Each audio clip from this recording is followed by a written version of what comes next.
బాబాయ్ వాళ్ళు చచ్చిపోయి అనుకుని పోయినాట ముసైతాను చచ్చిన నీళ్ళు పోయినాకు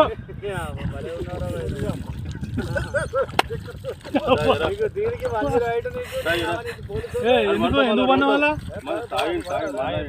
కాయ పండుకున్నా ఎందుకు అనుకున్న వాళ్ళ ఈ చల్లదనానికి ఎండకు చేయలేక కన్నీకి ఓడిపోయి వచ్చాను కన్నీకి పొయ్యి ఓడిపోయి వచ్చాను గెలవలేక ఏం చేసావు 10 రోజుల నుంచి గణేట్ చేత నాతో గట్టించి నా కష్టం దోచుకొని గణేట్ రాయి కట్టు నాకు అంటే డబ్బులు ఇచ్చారు కానీ శ్రమ